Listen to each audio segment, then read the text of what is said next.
Okay, welcome back to our next session or lesson or episode of the Back to Basics series. Thanks again for tuning in. Today I have a lovely young lady here with me, Kirsten, my daughter, and we're going to talk about passengers, getting on and off a bike as a passenger. Again, it can differ from bike to bike, where you have quite a bit of luggage in the back, like panniers in the top box on most of your touring bikes, and also on your adventure bikes. These methods might differ. I have none of these on the Africa Twin, but it's important that again, a few basics that you need to understand as far as getting on and off a bike as a passenger. All right, so she'll do it nicely, and I'll talk you through it as far as getting a passenger on the back seat on and off. Now, important number one is your bike. You can have your bike switched off and in first gear, not in neutral, so in case you lose control, the bike won't move. If you have to start the bike up, make sure that the bike is in neutral and you have a firm footing, and also you have your front brake pulled in because you have both your feet on the ground. I prefer putting a passenger on the back of the bike. It depends on how big the passenger is, but luckily Kirsten here is a lot smaller than what I am. I think so. Anyway, so I would start the bike up, have it in neutral, and then load the passenger. And there are ways, if you have a Bluetooth system, easily then you can communicate with your passenger, say, right, I'm ready for you, you can get on the back seat, on the pillion seat, or okay, I've got the bike, you can dismount. If you don't have Bluetooth on your helmets, then we work on the simple hand signals that would give the passenger or the rider instruction as to get on and get off the bike. So number one, yes, if you have to start the bike up, start it up, fair enough, put it in neutral, not in first gear. In case you lose control, the bike won't speed off and your passenger is halfway onto the bike. All right, there's no need to have the side stand out. I suggest that if you have a main stand, fair enough, that needs to be collapsed as well. Try and get both your feet on the ground, firmly on the ground, and you hold your front brake in quite firmly. And in this case, no Bluetooth. So what I'm going to do is Kirsten would, I would nod and say to her, I'm ready for you, and then she would come along and give me a signal. She wants to now get on the bike.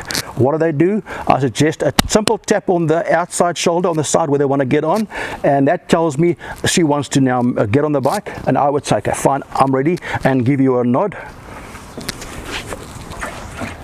And once she's ready on that side, she's ready, she's found her seating and she's comfortable, she would tap me on my right hand shoulder, showing me or telling me that she's ready. I can now put the bike in first gear and move off. Simple as that. Now, as far as the passenger's posture is concerned, there are a few rights and wrongs. The passenger should not sit too close. Again, the same fist space between the passenger's crotch and the back of the rider should also be the same as what you have in front of you, to relieve some maneuverability, and also as far as adjusting the posture is concerned. So the passenger shouldn't move up right up to the lower back of the rider. Also, as far as the upper body is concerned, the passenger should not also lean on the rider. In other words, don't go sit too far forward. She should not come too far forward. In other words, she should not lean on the rider. And I know sometimes on sport bikes, the passengers need to put their hands on the tank like that. Fair enough. But if you lean on the upper body of the rider, it puts additional pressure on the grips. So try and hold your own on the back as far as your posture is concerned. Also, don't sit too far back. If you sit too far back, you're creating another point of pivot behind the butt of the bike. So in other words, you have the shoulders down there, then the butt, then the butt here. It's 3 points you need to control as a rider, and it destabilizes the bike, especially going through bends. And it's important again that the rider taking a passenger for the first time needs to tell the passenger, please tell me when you are comfortable or not comfortable with my speed.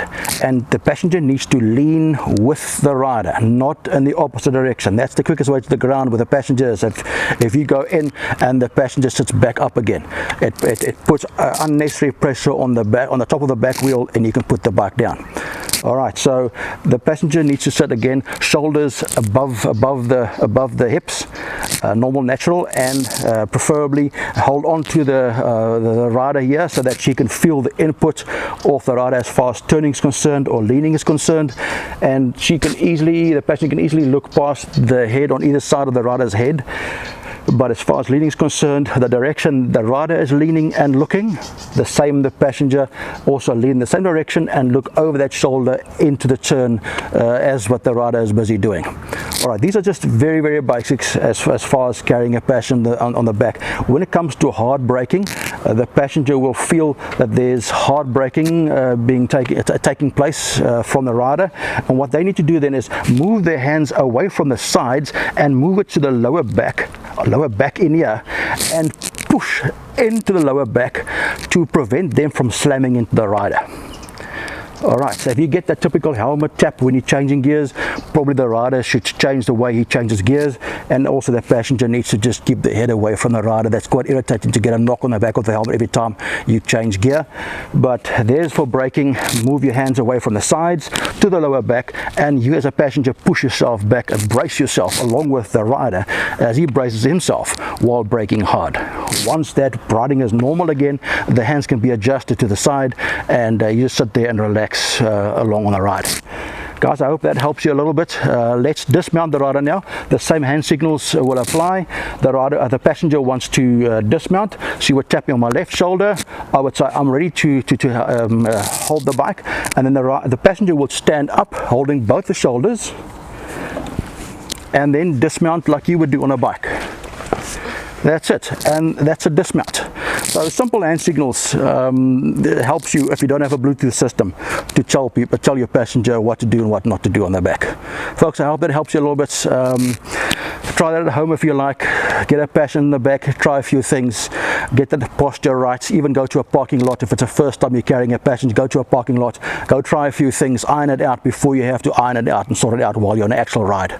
You don't want to get back and then your passenger's still at the venue, or you have a very angry passenger because you didn't consider the passenger in the back of the bike.